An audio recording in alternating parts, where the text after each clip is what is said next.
સાબરકાંઠા અરવલ્લી સાંસદ શોભનાબેન મહેન્દ્રસિંહ બારૈયા દ્વારા નેશનલ હાઈવેને લઈને પ્રધાનમંત્રી તથા પરિવહન મંત્રીનો આભાર માન્યો હતો। હિંમતનગરમાં ગેસ લાઇન, ગટર લાઇન, પાણીની લાઇનને રોડ તોડવો ન પડે તે માટે યોગ્ય વ્યવસ્થા કરવા રજૂઆત કરી તો રસુલપુર, પીપલોદી અને ભિલોડા ખાતે અંડરપાસ મંજૂર કરવા પણ રજૂઆત કરી તો બીજ પાસે સર્વિસ રોડ ઉપર આરસીસી રોડ બનાવવા માટે સંસદમાં રજૂઆત કરી।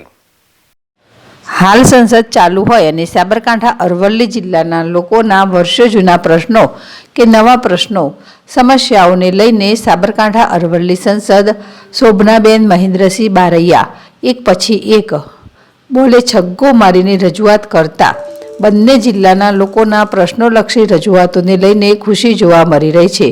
તો નેશનલ હાઈવે 48ને પૂર્ણ કરવા માટે સરકાર દ્વારા 454 કરોડ જેટલી માતબર રકમ ફાળવી તે બદલ પ્રધાનમંત્રી નરેન્દ્રભાઈ મોદી તથા પરિવહન મંત્રી નીતિનભાઈ ગડકરીનો આભાર વ્યક્ત કર્યો હતો।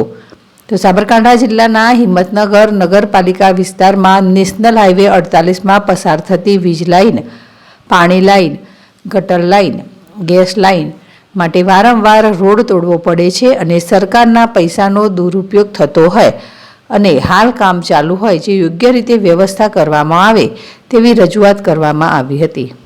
અને પ્રાંતિજ તાલુકાના રસુલપુર, હિંમતનગર તાલુકાના પીપલોદી અને ભિલોડા તાલુકાના ગદાદર કંપા પાસે પણ અંડરપાસ બનાવવા માંગ કરી હતી અને જ્યાં હાલ બ્રિજ બન્યા છે તેની પાસે સર્વિસ રોડ ઉપર વરસાદના પાણીના કારણે તૂટી જાય છે જેને લઈને આરસીસી રોડ બનાવવામાં આવે તે માટે પણ રજૂઆત કરવામાં આવી હતી।